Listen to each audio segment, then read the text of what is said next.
us now on the Deseret First Credit Union hotline is former BYU basketball head coach, friend of the program, Steve Cleveland. Coach, welcome back to the show, and welcome back while BYU basketball is currently a 10 seed, according to Joe Lunardi. Isn't it fun to be back in the conversation?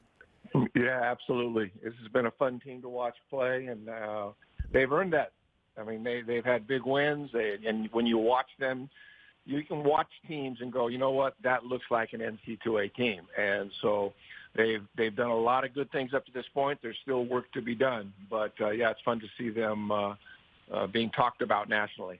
Hopefully BYU's in, right? And they are in right now, and they have some work to do, certainly, to ensure that. But do you have a specific seed that you prefer where BYU's at kind of right now, 7 through 10? Because I would argue that 8-9 is not ideal. You're playing a similarly matched team, but you have to play a 1 seed. I would think 7 or even 10 might be better if BYU has that opportunity. No, I don't think there's any question. I mean, when I was coaching, we were like, one year we were 11 seed, but we were 12 seed. I always liked that. That's where all the upsets happen at the 12 seed. Right. But you know, it's one of those things that coaches don't get too caught up in that. I mean, you want to be in the tournament, and certainly the better seed, the better it is for you, and the possibility of upsetting somebody or getting to the second round. It's matchups. You never know. Right now, I think ESPN has them as a 10th seed. Everybody got it, but right now I think they're right around the 10th seed. And that could get better depending on games against Gonzaga, St. Mary's, and finishing things out against teams they should beat. This week is obviously a big week for them, but in terms of winning on the road, because that's an important thing to seeding as well. I think I'm really comfortable with where they are right now in terms of a seed, but I'm like you. I like the 10, 11, and 12. I think there's just more opportunities for upsets. I remember as a coach, we played 3 former national championship teams in Cincinnati, UConn, and Syracuse after they won championships, and they were the 5 seed.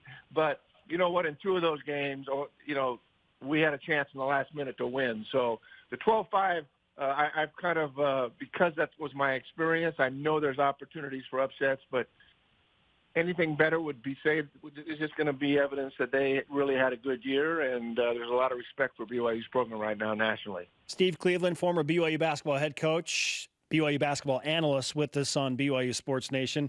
All right, Coach, Jarom and I were just talking about the next 4 games for BYU. At Pacific, at San Francisco, both quad 2 road games. Then BYU comes home to Pepperdine.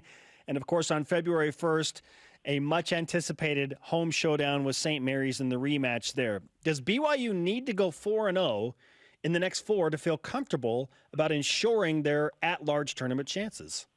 Well, they'll definitely be a lot more comfortable, a lot more confident if they do that. I think the focus this week, playing against 2 teams that are both pretty good defensively, Pacific and San Francisco.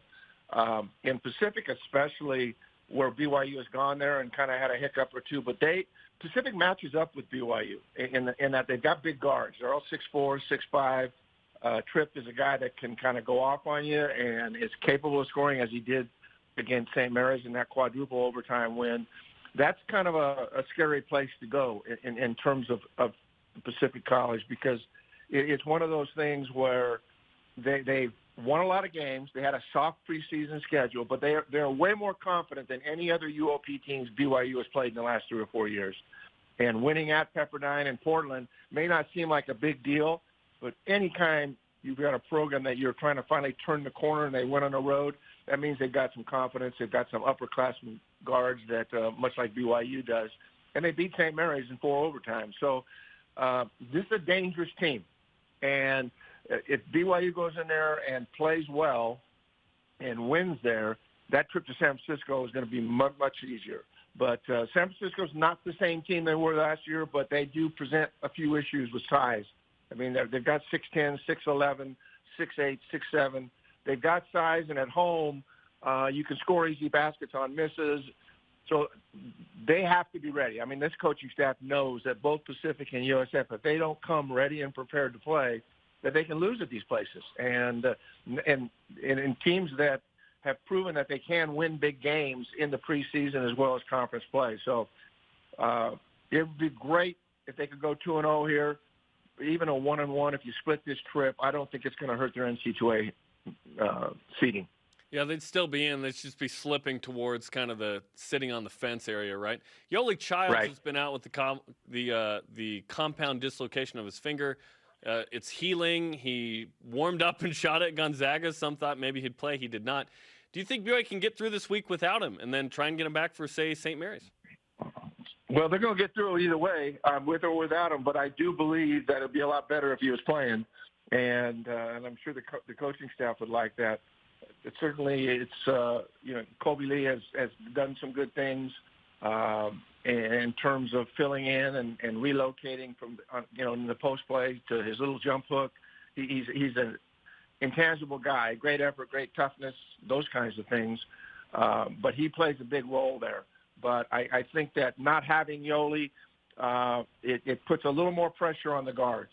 And I'd like to see Toulson kind of get back to where he's posting up and going inside and looking for those kind of mismatches because they can't afford to go in there and have a bad three-point shooting night in either place.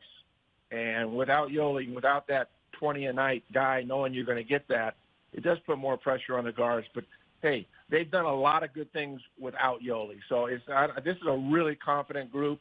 And, yes, they'd love to have Yoeli. Everybody would love to have Yoeli on the floor. But the mindset of this team, and especially those two senior guards, I don't think they feel like there's any place they can't go and win, at home or on the road. Coach, let's say Yoeli Childs returns for Pepperdine and St. Mary's, doesn't play this week. Is BYU on track, in your opinion, to finish in second place in the West Coast Conference and take that double bye into the semifinals in Las Vegas? This week will be really important. I see these two games on the road. I even see the really difficult place to go is Pepperdine. And we're kind of sleeping on Pepperdine because they're not playing, they haven't won a lot of games and everything, but they've got that same team they had last year. And when they're at home, you guys know, you've watched this for a long time. Pepperdine on the road is not going to be an easy task. But I think the toughness, I think the maturity, I think the chemistry of this team is such that they can travel on the road and win these kind of games. But those are the games that are really, really important. It's not going to be I believe that BYU will beat St. Mary's at home. I think that they'll shoot the ball better, and there'll be 20,000 people there. I don't think winning or losing against Gonzaga really makes a difference. I think you beat Gonzaga at home, you're a lock for whatever you want in the NCAA tournament. But they do definitely need to beat St. Mary's at home and take care of business this week. If they do those two things, then they're obviously going to have a 7, 8, 9, 10 seed and be in a really, really good position.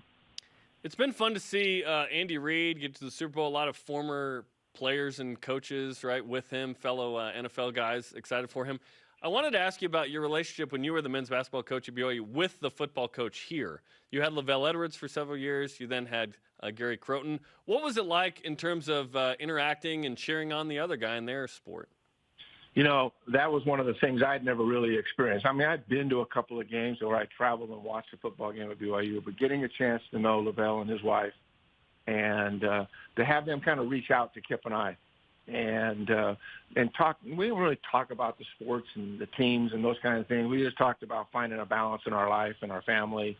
And he talked about how crazy that community can be sometimes. And wait, what? He said how crazy that community can be. And he said, you know what? They love BYU. You got to understand their love and passion. And I'd never really been in a setting like that, even as a player playing at Irvine, where there was such passionate fans. And so a lot of the really good things that Lavelle and Patty shared with Kip and I were about just, be yourself and take care of the things off the court that need to be taken care of and enjoy the experience and the ride and just find that balance. And I can remember Lavelle talking, you got to have a balance in your life here. Otherwise, this can get really difficult. And Gary, both Dave Rose and I went out, and I remember going out and visiting Gary when he was in Chicago and meeting him at his practice facility. And we spent a kind of a day going to the Bulls facilities. But it was fun to get to talk to Gary and his excitement and love for BYU. And there were some challenging times. And I got a chance to be a little bit of the mentor when things were kind of unraveling a little bit.